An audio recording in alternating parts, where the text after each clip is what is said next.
some of those subpersonalities can be so caught up in the past that they are bringing in past behaviors or language or energies, like heavy energies or certain things like that, into your present moment, into your current job, into your current relationships. And guess what? It's actually not the true you. It's just who you had to become to survive and to function in life. And it's not like Welcome everyone to the Self Mastery Podcast. I have the absolute amazing Vanessa Soul with me. Vanessa is a purpose decoder and a purpose coach. She specializes in human design, astrology, intuitive work, IFS Therapy, which we will learn more about. This allows her to deeply support aspiring conscious leaders and spiritual entrepreneurs into an expanded life purpose. And you also have a BA in political science and a master's degree in government and public policy from Pepperdine University. Can you just tell us about what you do a little bit more and your journey from political science to becoming a purpose decoder? Because it's so unique and it's so inspiring and it's so amazing. So can you just tell us a little bit more about your journey? Yes, absolutely. And first, I just want to say thank you so much for having me on. It's such a pleasure, and I'm looking forward to this great conversation. You're very welcome. My pleasure. Yeah.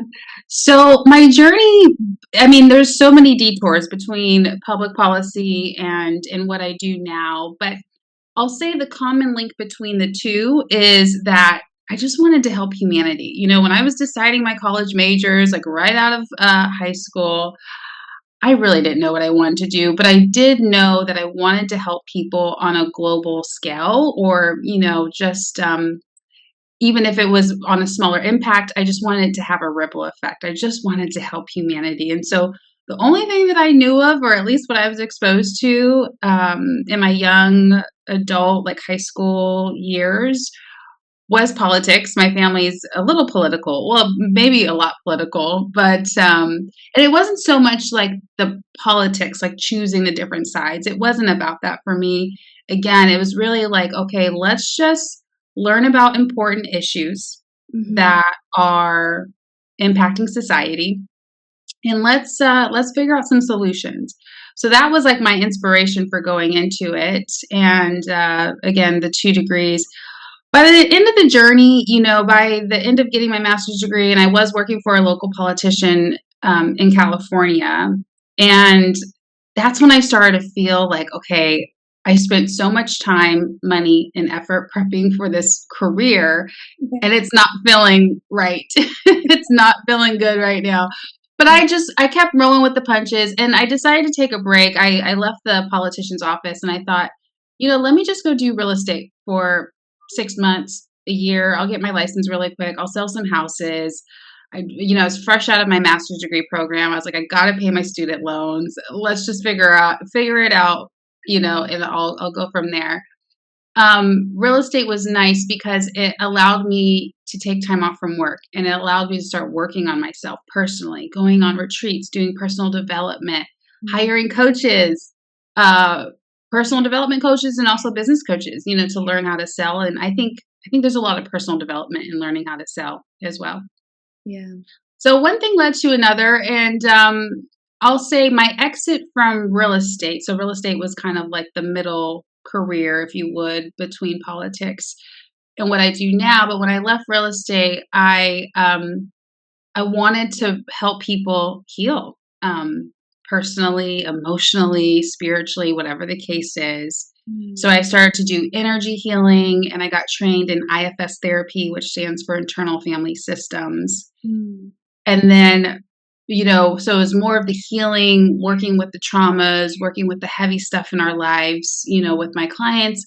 And then most recently, just shifting, because I'm like trained in so many different modalities. So just shifting my focus more towards helping people expand. So it's like, okay, we've done the healing, we've done the self-awareness work, we've done the deep digging and self-discovery. Now let's start putting all of our superpowers into action to see how we can, again, coming full circle back to my inspiration for going into politics and public policy was, okay, let's go back to the table. and talk about the issues that are impacting society. And let's see which of us has the different pieces to the puzzle. Mm. That's so amazing. I've actually never met someone who has transitioned from politics into spirituality and personal development. And I think it's so amazing because our past really plays a big part in what we do later on in life. It helps us. So it's kind of like thinking for yourself. Maybe you can tell me if I'm right, but maybe it's thinking on a global level. Like, how can I help people globally, even in politics itself? Maybe we need to start, of course, one person at a time, helping them heal. Maybe they'll make better decisions in our city, in our country, in globally, and that way we can have peace, and we can have kind of better communities, and we can be fulfilled on different levels. But it starts with one person at a time. We can't really change everyone at once. But what would you say about this? Like, how do you see the shift in politics, maybe is on a spiritual level? Is that a possibility even? Yeah, I think anything is possible. I think it's been secretly happening for a while. And with decentralized media like your podcast and all the other amazing people that have podcasts, and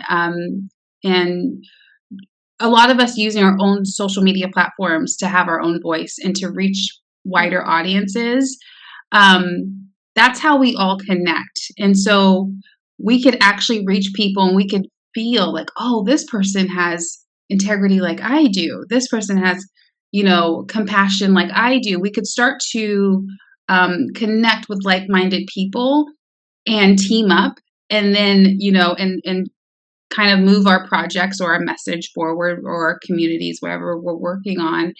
And yeah, I do think it's possible to have more integrity in policy, to have more compassion, and to treat everyone like a high quality human being.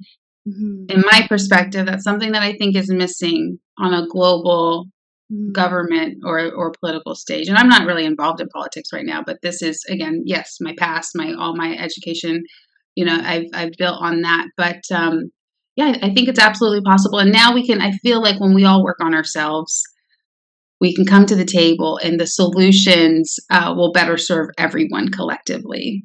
Yeah, definitely. And also, one thing came to my mind, and I just have to share. I think as a society ourselves, our perception of politics or the governments are not really good, most people anyway. And I think if that shifts before even the change happens in politics, what if we shift our perception?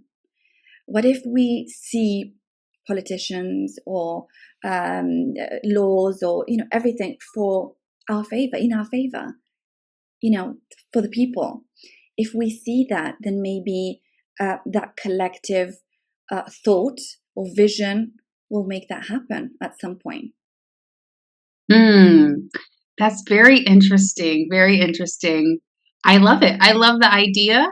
A part of me is like, is that bypassing? Is that being in denial but yeah, I think you bring up a good point here. There is a collaboration between manifesting the world we do want to see, manifesting a better outcome, improvement in certain areas. And then I think we always have to have realism as well. It's like, have you ever, now I think people are more realistic, but right when manifestation started to become a thing, right when The Secret came out, and like it was like a big trend and a fad, there was a little bit of an imbalance, I think, with manifestation and realism, because it was so new and everyone was excited, and everyone's like, okay, I can go from making $100,000 a year to like 1 billion just by thinking about it, right? Without the action, or without realizing why they are where they are, how they got where they are. And nothing's wrong with making $100,000. I'm just using it as an example. But, so people tried to bypass that. Like, okay, I'm just going to visualize everything, and I'm going to wake up and it's going to happen.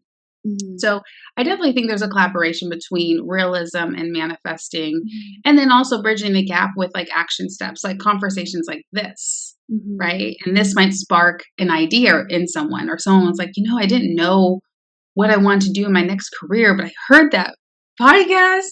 Yeah. And now I'm going to do some research and I'm going to see like where I fit in this puzzle. And then next thing you know, someone creates a project because they got inspired by our conversation. Mm-hmm. Yeah, definitely. I agree with you. I agree with you on, the thing is a lot of people pretend something doesn't exist or isn't happening, and there is a lot of corruption and horrible things that are happening that people just don't want to think about or they don't want to see.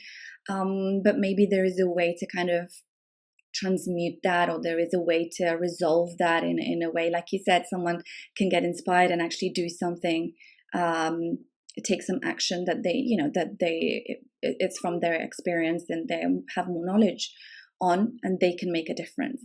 So yeah, definitely I agree with you, there is a lot more that kind of has to happen, including the deeper work. I think, for example, you said, you've done the healing and you've done all the personal development for yourself, and now you're transitioning to the next level where you are helping manifest your clients to manifest things and kind of see, more positive things. But even for your clients, maybe they have had to have done some of that dark work, right? And I think a lot of people meet people in that stage and they're like, well, I don't have to do all of that. We still need to do it. We still need to go to the traumas and all the things that, has happened to us. We need to heal them. And then with less resistance, then we can focus on the things that we want. And then we can use, the positive energy to manifest things, because we're always manifesting. We can manifest from that place, but it's either going to kind of lead to something we don't want again because of our traumas, or we're going to lose it somehow. And then we'll still end up in the same place where we have to do the work.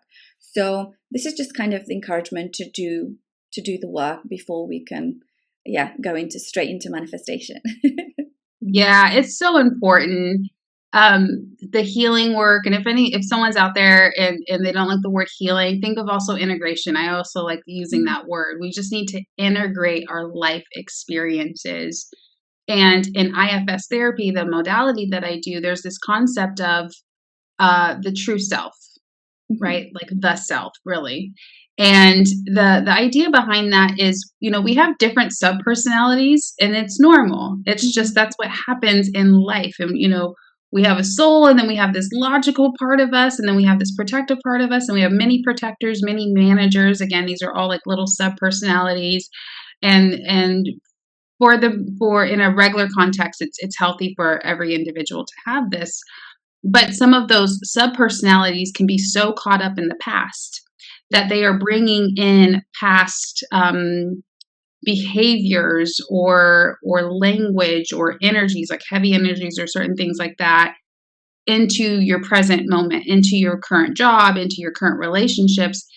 And guess what? It's actually not the true you. It's just who you had to become to survive and to function in life. And it's not like you have to get rid of those subpersonalities and have all these ego deaths. And I know that's a popular concept in spirituality, but you actually don't have to do that if you don't want to. It's more about refining the different parts of you, making them all work together, and then understanding who you are without the burdens from the past, right? And as you're healing some of that, a lot of it falls away.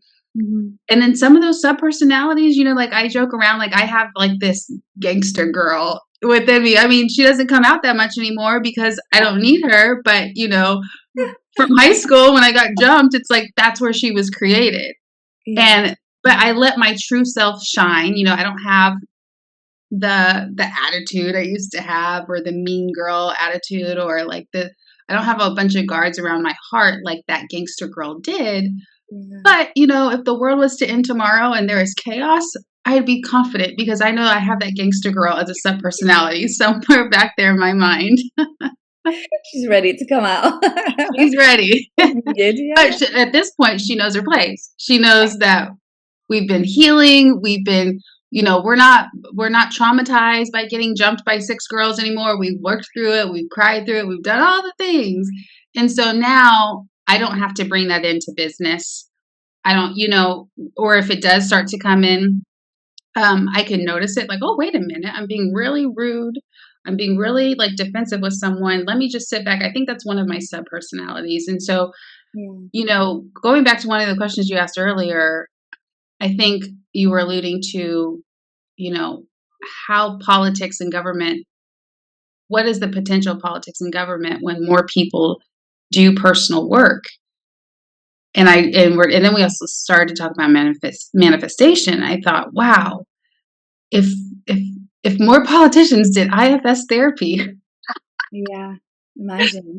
there would be an incredible shift. So anyway, that was just a random thought I threw in there. I know, and I see politicians, and I can tell that they haven't done any work on themselves. And I was just like, how are you leading a whole country? It's crazy to me, but yeah, hopefully, I'm hopeful for the world to change in my lifetime, but we'll see.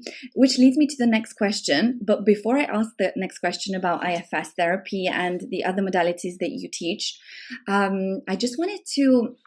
You said you were jumped by 6 girls and this created this personality. I wanted to ask you about how you healed this, because that's kind of like a sister wound, isn't it? It's like people that are meant to be your friends in, similar age to you, they need to be like sisters to you. They need to support you and help you. And they kind of are very hostile.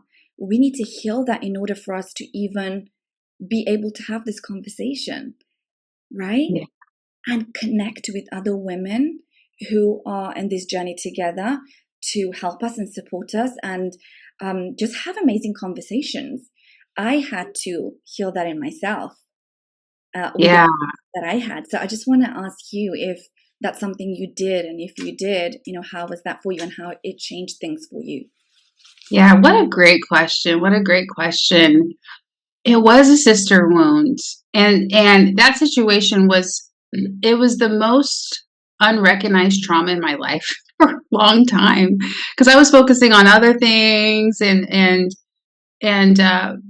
it was a sister wound. But and also the reason why that whole situation happened is because some of those girls, or maybe a few of those girls in that group, saw that I was getting recognized by a teacher in the 8th grade. So first it was like, oh, I got recognized for performance. I got recognized for doing a homework assignment correctly. I got recognized for quote unquote being good.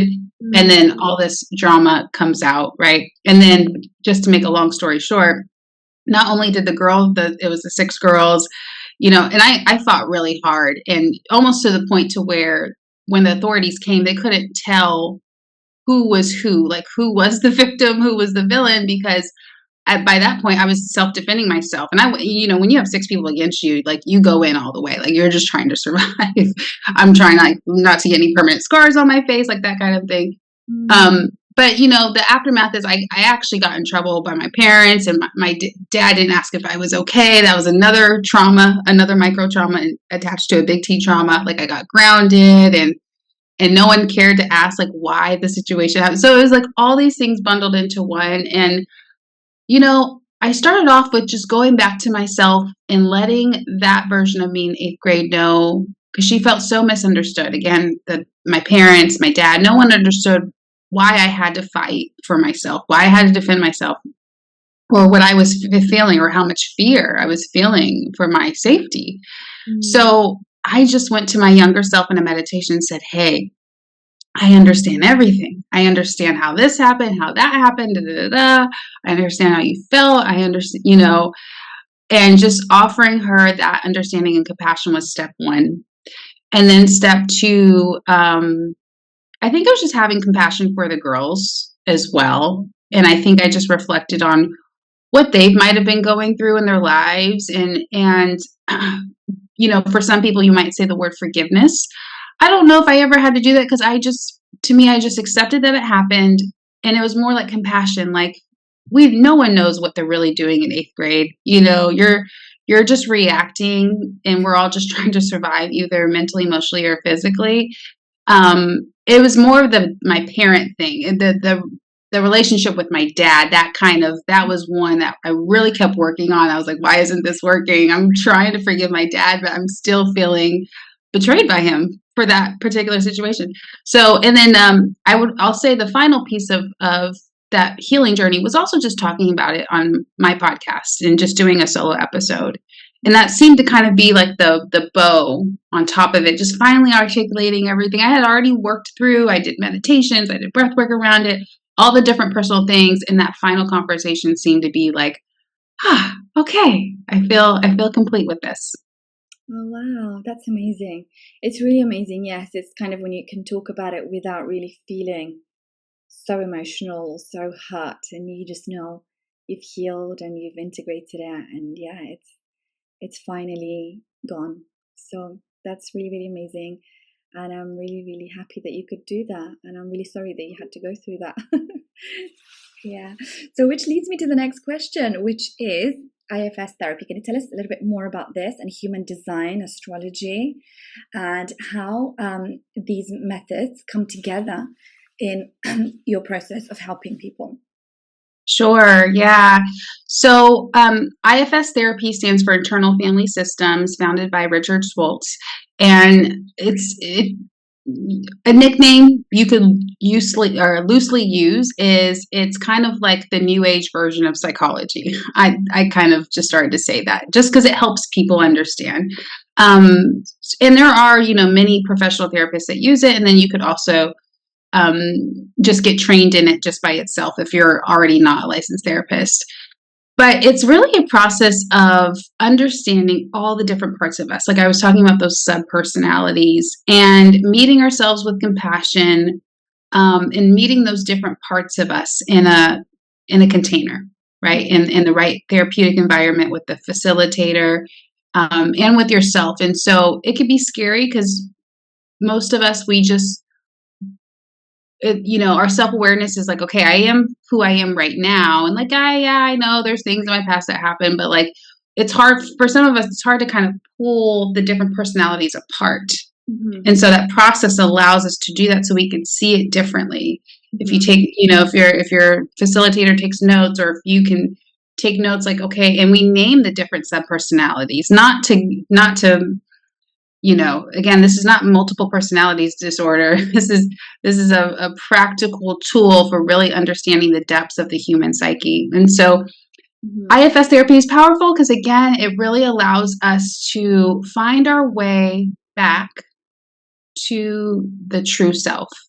Who is Vanessa before all that stuff happened? That kind of thing. Now, that's complex too, because obviously I was a child. I still didn't have like maturity and the ability to communicate and the ability to think as logically as I do now. So I've gained a lot of life experiences, even though maybe at times I wasn't in my true self. Like in college, I couldn't express myself. I didn't know what I felt. I just was trying to blend in. Like there was no concept of who am I or what is my true personality. It was like, oh, let's just blend in with this group. We're hanging out with them today. So anyway, that's IFS therapy in a nutshell. And it can be powerful because I'll just highlight this last fact. Again, coming back to the true self, you almost need to feel at home in your own personal reality, which is personality. You need to feel at home with your strengths and with your triggers and with the personalities that can get triggered. Like I said, I'm cool with that gangster girl because she knows her place and she's not going to like come out unless like it's really, really needed. Right. And like the sweet spiritual soul Vanessa kind of freezes because I'm like, oh, I don't, that gangster girl is not really like accessible to the true me. Like if I don't need it for survival, it's hard to access, but I know that sub-personality is there. So anyway, that's what it's really, really valuable for. And then we just have a stronger sense of self at the end of the day, and we could trust ourselves. And when we're expanding into our purpose, when we're doing a different career, when we're public speaking or we're putting our work out there, it comes down to, do I trust myself? Am I comfortable with who I am? Mm-hmm. Do I know who I am? Do I understand my wounds and my successes? And so IFS therapy helps us do that. Human design and Gene Keys. Gene Keys is a spin-off of human design, but human design was founded by Ra Uru, and it's really an incredible system, and it blends quantum physics with the I Ching and the Kabbalah, and like all these different systems that help us understand, again, the depths of the human psyche and understand the different themes of the personality. And there's some astrology blended in there as well. And so that information, you could always look up your human design type. You can even, go to Google and type in free human design chart and type in your birth details and your time, and you'll get the first layer, and it'll say you're a manifester, you're a generator, you're this type. And then from there, human design is so extensive. It's so deep. It's more popular, again, for just knowing your type, because even that can give us some information about the personality. And it's just understanding like, okay, this is true for me. So for instance, someone who is a projector, it wouldn't be very natural for them to go selling something door to door. And so that person can really feel misaligned in their life. And maybe they feel like, okay, I'm selling real estate, I'm going door to door, everyone else is succeeding but me. And it's not because they're broken or something is wrong with them. It's just their energy works a little bit differently if they're a projector in this scenario. So we would advise a projector person to not sell door to door if they're selling houses or trying to get out real estate clients or something like that. We would come up with another strategy, something that would work with their natural personality. Again, coming back to who is this person naturally? What comes easy to them? What comes effortlessly to them? So human design helps with that process. Mm-hmm. And what was the next one? The other one is astrology. Astrology. Yes, astrology. Oh, I love it. I had such an aversion to astrology for a while because all I knew about was sun sign astrology. And that's what most of us are exposed to is like, oh, when were you born? Was it March 3rd? Was it October 3rd? Or like, oh, you're a Libra, you're a Pisces, you're a Capricorn. And I think most people are on the same page when we first start to dabble in sun sign astrology and we understand our sun zodiac. It's like, okay, yeah, I can resonate with that, but I'm so much more.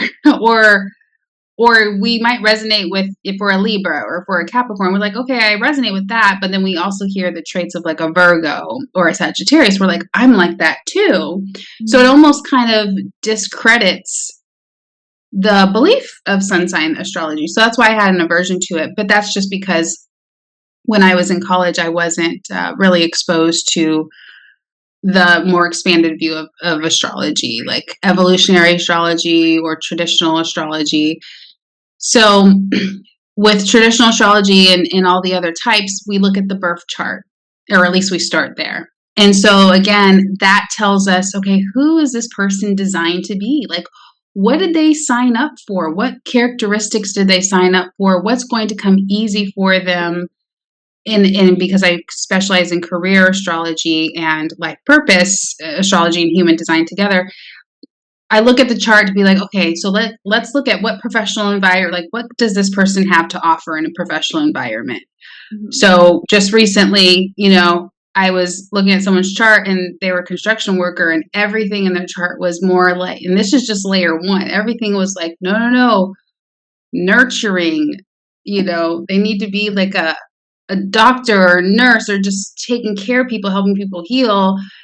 And they were in construction and they kind of knew there was a big disconnect, which is why we were working together in the first place. But they were just so relieved to be like, okay, I knew I was in even the environment, right? Before we even get down to all the other nitty gritty things, even just that environment was too harsh. The construction, working all day, hammering, So astrology allows us to see someone's highest possibilities. And then from there, you have plenty of options. It doesn't lock you in. And especially when I combine human design and astrology, it's this nice blend of having direction, but also having flexibility in the options that we have. And we're like, okay, I'm ready to do something different, but like, what? It's like there's direction, but there's also a lot of flexibility. So you can select like, oh, this feels really out of this list of 5 things that Vanessa just told me, like that one number 5 sounded like the best, right? So they kind of put that in their tool belt, and then we keep kind of going down through the process to kind of for them to kind of gain more understanding.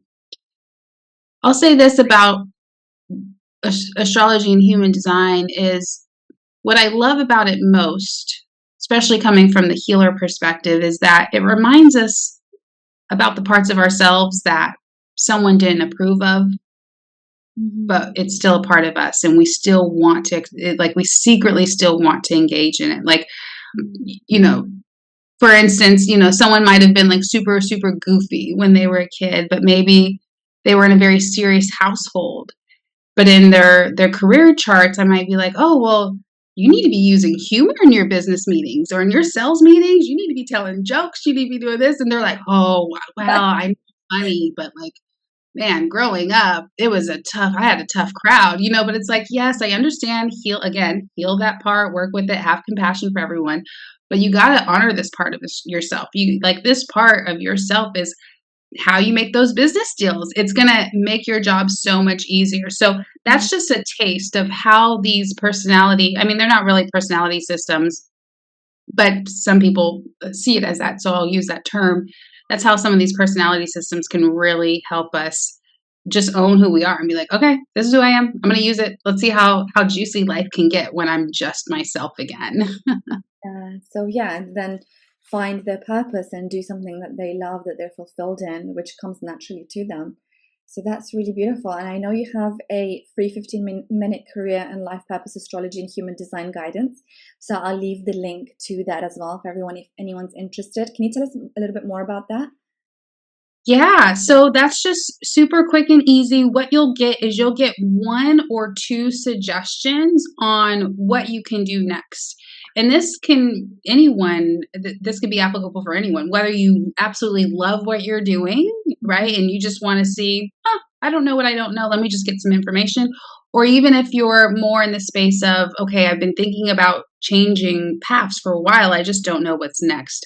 And the reason why the call is only 15 minutes is because when someone's new to this type of work, it's so important to just start with one small baby step instead of overwhelming yourself. Because, again, lots of us, we've been working on a certain thing or degrees or businesses for 10, 20 years.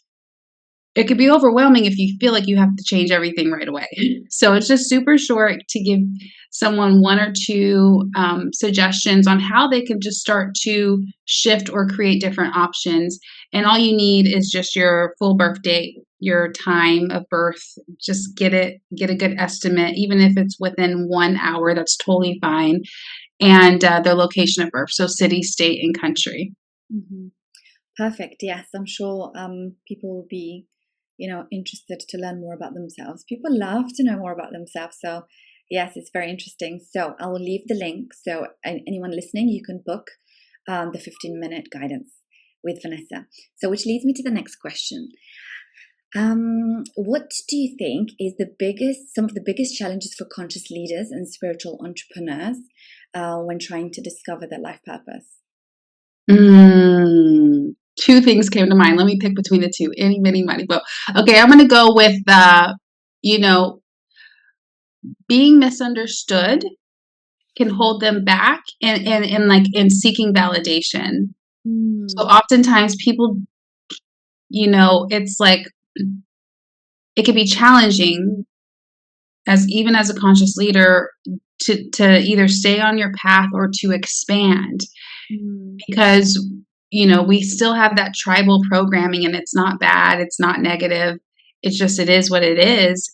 We're always checking to see, okay, does someone see what I'm doing? Does someone care? How many likes did I get? How many people signed up for my thing? How many, you're a podcaster like me, how many views did I get? How many listens did I get on that episode? So it's all these metrics, and those metrics are helpful. There's a time and place for everything, but at some point in time, if we don't have balance in that area. So yes, know your statistics and metrics, or and be receptive to feedback. I mean, sometimes our colleagues or our clients, I've had clients give me really constructive feedback, and I was so grateful for it because I was like, oh wow, yes, absolutely. But again, people can get carried away with not wanting to go further, like commit deeper into their purpose, or do this thing, or put it out there, or make that email blast, or get on stage, because they're like, if I Mm. get on stage, what are people going to think? Can't control that. Just get on stage, you know? So that's the one thing I would say. Yeah, definitely. I mean, for me myself, I've had this myself, like, what are people going to think? I think I grew up with this statement, like, what are people going to think? Like, my parents said this to me all the time. If I wanted to do something, or what are people going to think? It was always about people. And it's like, well, what about me? Like, what about what I want to do? And not caring what people think, but yeah, not caring about people, but not caring about what people think of me, and just following my own passions and my own desires and my own heart. So I've never had that as a child or growing up. So as children, maybe we do, but then at some point we lose it because we care too much about what people think. And I really had to sit with myself and find all the places where I did that, and resolve this with myself and say, well, actually, there is something bigger than myself that I need to care more about, and myself, that I need to care about what I think of what I'm doing rather than everybody else, because it really doesn't matter. Really doesn't matter at the end of the day. At the time, maybe yes, because you're so worried about it, but it really doesn't matter. So yeah, definitely, that's really important. Yeah. I'm just curious, when do you feel like you started to make that shift? It probably happened over a span of years, right? It wasn't overnight, but like, if you could guess, like, when do you think you started to make that shift? Um, Honestly, I think it was in the past like 2, 3 years, probably. I've Okay. been doing Yeah. the work. And I think it's something that is ongoing. It's not like I'm completely this person that really doesn't care about what anybody thinks. I still need to consider, some people, like, Sure. Yeah. family, or, other things. And subconsciously, maybe there is other things that I need to work on, for something else, for something new that I've never done before, for example. But it's been, maybe 2, 3 years that I've kind of started working on this, and gradually was doing things that I wouldn't normally do because I was so afraid of what people think of me, which is so silly now that I think of it. But at the time, it was a real thing. Yeah. And most of us have experienced that. I think we forget we were all in the same boat. We were all trying to fit in, but Yeah, everyone was trying to fit in. We're all trying to fit into, squeeze into the same square. yeah. So that square is not natural to anyone, you know? Right. Yeah, and I think every society has kind of a different way of projecting that. I come Yeah. from a very kind of conservative society. Originally, I'm from Afghanistan, so our societies anywhere in the world will be very kind of conservative, but not only that, judgmental at the same time. And it's like, if you do something that is outside of the norms, then you are considered this and this and this, and there's labels, and you're just so scared of this happening to you. You see someone else that does it and they get in trouble, and then you're like, oh my god, what if this happens to me? So it can be tough. It can be really, really difficult.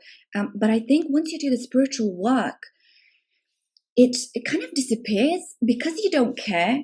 People just don't say anything. It's kind of like people even support you with what you're doing.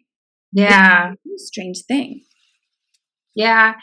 And I'll add to that, and I'll say the reason why, we kind of come into this energy is like, quote unquote, not caring about what people think so much, is I think we just start to learn that people are only seeing us through their lens of glasses, and everyone has on a different lens of Yeah. everyone has a different shade of glasses. It's all programmed with different stuff. So Mhm. no matter what we're doing, they're going to have their own filter that we just can't control. Yeah. Again, the person, who used to be really funny at the dinner table when they were a kid, and like now they can't, or it's not that they can't, but they've kind of suppressed it or put that part of their personality on hold because it wasn't received well.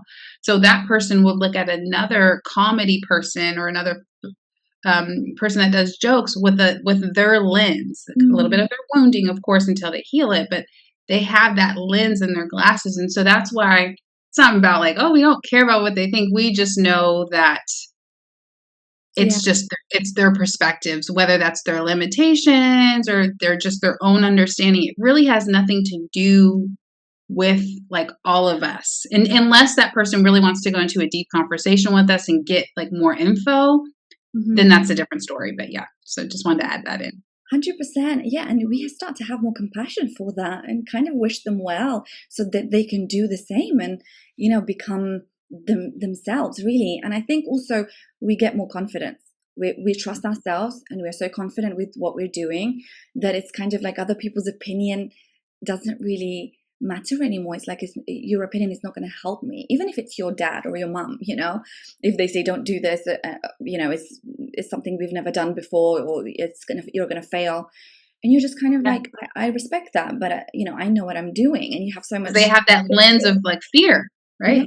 yeah, yeah, They come from a different generation. They're like, I just want my baby to be okay. Like, yeah, I don't, I don't want them to get booed on stage, or I don't want their business to fail.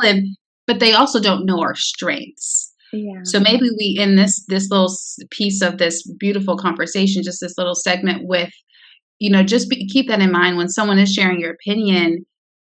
They just don't know how many strengths you have, and you may not even know, because again, you have a whole toolbox full of tools that you just haven't been able to access because yeah. subpersonalities different. Maybe you just haven't had the opportunity. It could be so many different things, so you don't even know how much strength, ability, skill, talent, all the things that you have. Like most of us, especially when we're under 40, we're still Mm, discovering all of that. So that's why you can just, cordially receive someone's input. They just want to help.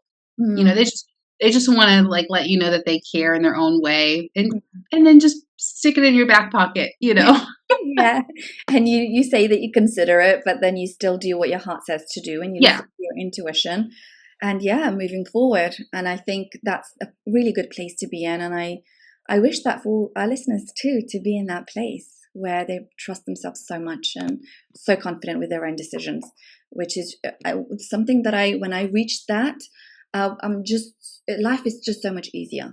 You don't overthink stuff, and you're not wasting and draining so much energy on just thinking about stuff.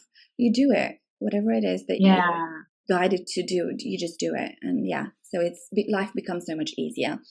Which leads me to the next question, which is, you emphasize on the idea of limitlessness in your work. Can you explain what this means and how someone can begin to uncover the limitless potential within themselves? Yeah. So that's so deep, but I'm gonna like shorten it up a little bit. So I believe, let me start with this. Like my personal belief about life is that we are here to discover how limitless we actually are. Mm. I just over time, I don't know how I arrived there.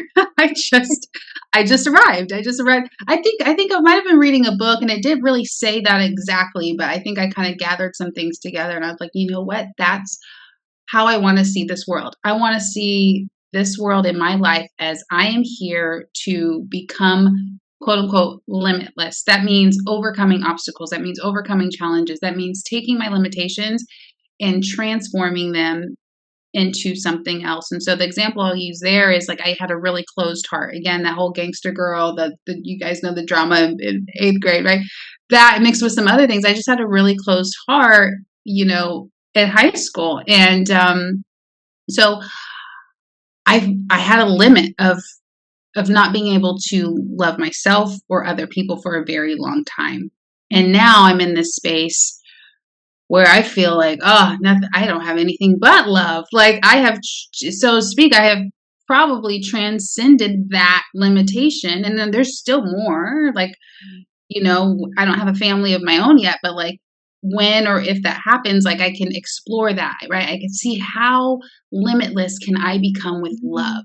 And I'm a person, again, with my background and all kinds of things in my upbringing, everything was working against love. And I don't say that in a very dark way, you guys. I mean, that's just the reality of my childhood. I've made peace with all of it. It's just everything felt the opposite of love. But now here I am, like this limitless, loving person, again, healer, helping other people heal, helping other people love their lives, their careers, love their future, their spouses, kids, everything. So that's just one example. And that's what it means to become limitless. Is just transforming your challenges, your failures, the darkest moments in your life, and seeing what gifts are there, Mhm. what medicine is in there. So now, like in my example, love is medicine for myself and other people. And I had to pull that out of the struggle, right? The guarded heart, the coldness that I had. I had to find that little diamond in that haystack and be like, okay, I have a lot of darkness in my heart, but where is that little piece of love that's in there? And I just need to dust it off. Oh, wow. Yeah. That's beautiful. That's really beautiful, and I think your story is so beautiful. And yeah, I would love to hear more about it, about your story. And maybe there is some on your podcast, but if there isn't, maybe you can talk more about it. And I think people would find it so inspiring as well. Yeah, Yeah, definitely. thank Thank you you. for sharing. Honestly, thank you for your vulnerability and sharing. Next question is: you've crafted a unique process for decoding and discovering and expanding into one's life purpose. Can you walk us through the steps in that process? Yes. So the systems that I use is astrology, natal astrology, and evolutionary astrology, Western process house system, plus human design, plus numerology, and plus gene keys. So it might sound like a lot, but I decode all that for people. So I'm just like, hey, here's what you need to know from all of that, right? And I section it off. And so those are the systems that I use. Now, the framework is that there's 8 different themes to our life purpose. And this is for everyone, right? Not just the person that wants to work and get compensated for their work. Even if someone's like, I'm fine not working, I have a family, I'm doing this, I'm doing that, they can still benefit from seeing their life purpose in these 8 different themes. And Mm. so for each theme of our life purpose, there's a formula that I have. I'll pull together, for example, let's see, what section can I use? I'll use what the world needs from us. One Mhm. of the themes is we need to identify what the world needs from us. And that comes from what we're really good at naturally. And it also comes from strengths that are really grounding and balancing to us. Mhm. So that would include our human design sun sign, that would include our human design conscious earth sign, and then that would include our midhaven in astrology.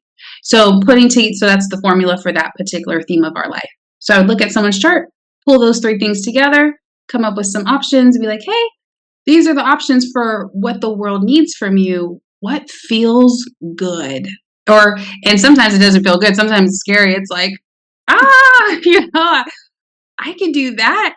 So, but it's just like, okay, focus on one thing that's calling your name. It may not feel super confident right now, but just highlight one thing and we'll move on to the next section. And so that's the process. We do that for 8 sections.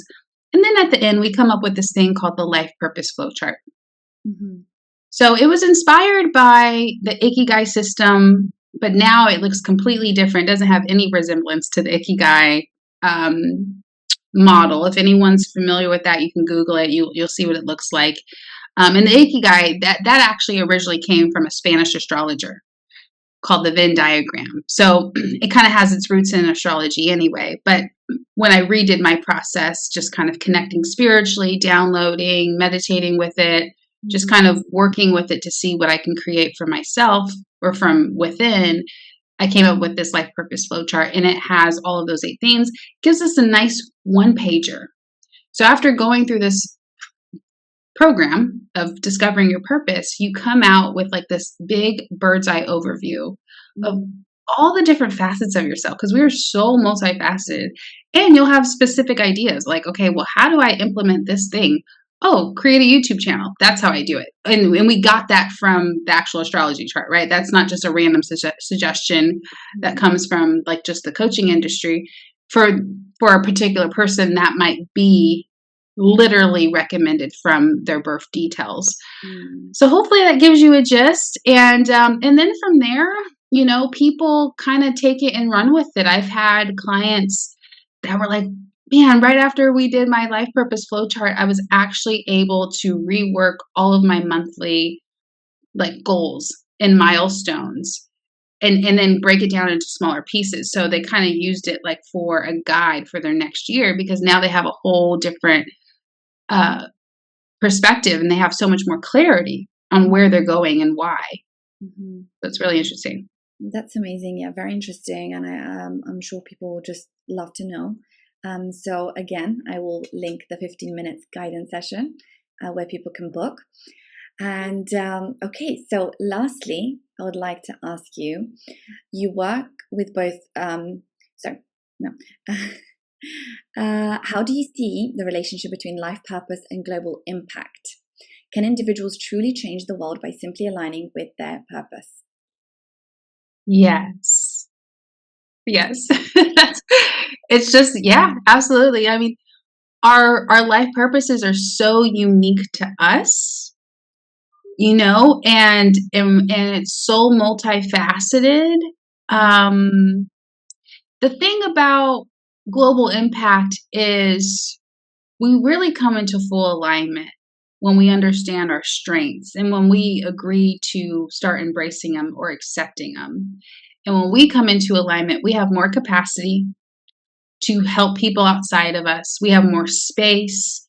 We're probably putting out less effort, or we're probably using less effort to get something done, because now we know how we function. We know one of the other sections in my in those 8 themes of our life purpose is how do you get into a flow state? What do you need to be into a flow state where you're flowing and going and things aren't hard for you, right? And so when we really understand ourselves on all these different levels, we could just serve, I don't want to say effortlessly, but we could serve more in alignment. And all of a sudden, big task may not seem big and hard and challenging to a particular person, because they're like, oh, I know how I function. I have a system for how I function. I have my life purpose flowchart. I know how I need to make money according to my flowchart. And now they're able to make decisions that are more in alignment with them. And again, they could just make a bigger impact instead of getting caught up in the distractions, detours, something's not working, failing, oh my God, doubt, like just being lost in like a sea of action, because some of us can be a little scattered when we don't have that direction. But I would say just really getting clear on who you are can make your life easy, and also the big task, like the big problems that some of us are wanting to contribute to or solve, it could be an easier task for someone who's equipped for it, who's ready for it. Yes, definitely. Thank you so much for this answer. A question that just came to my mind, I just wanted to ask you just to see what you think. Do you believe in traveling from one dimension to another? Yes. So my question is, do we change this world, or do we just move to another world that is just the better version?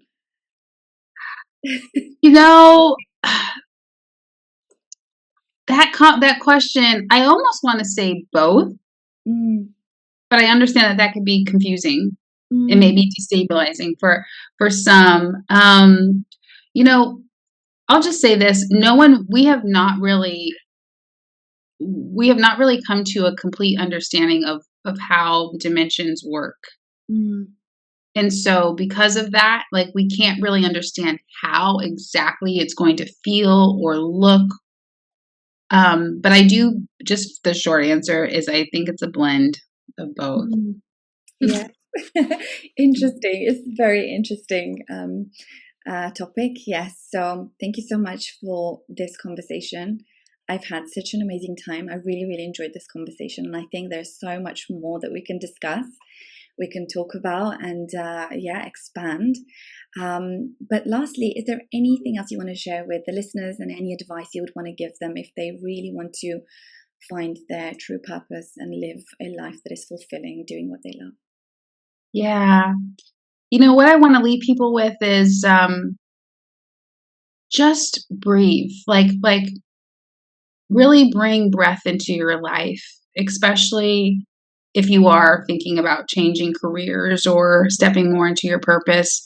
This morning, I just went back to an old breathwork routine that I did a couple years ago, and I thought, wow, this is so amazing. I can't believe I had shifted it. I had replaced it with like exercise or something else. So I still had a morning routine, but I was doing something else. But anyway, just doing I did the Wim Hof breathing method, and I did a couple rounds of the Breath of Fire from Kundalini Yoga, and it just really activated me. And so, because that's current for me, I'm just going to share that today with everyone else. Just include breathing into your day, even if it's just taking 5 breaths before you drive out of your driveway, whatever works for you. And then, yeah, if you are wanting to really expand into your higher potentials, your limitless potential, you want to see, what does life look for me to become limitless, to discover how limitless I am. I invite you to connect with me and check out my work. Again, starting with the smallest step possible, that free 15-minute thing.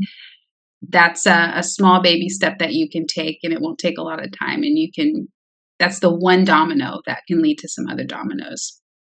That's beautiful. Thank you so much. Thank you so much for being here. Thank you so much for sharing your wisdom and your energy with everyone. And yes. Thank you. And thank you for your energy and your platform. And I love your energy back, by the way. It's very soft but like not like it's very soft, but also like there's power in there too. So anyway, it was just so enjoyable to do this conversation with you. Thank you so much. Thank you so much. And thank you to all the listeners for listening and for being here, sharing this beautiful energy. And I'm sending everybody so much love. And I'll speak to you in the next podcast. Sending you so much love.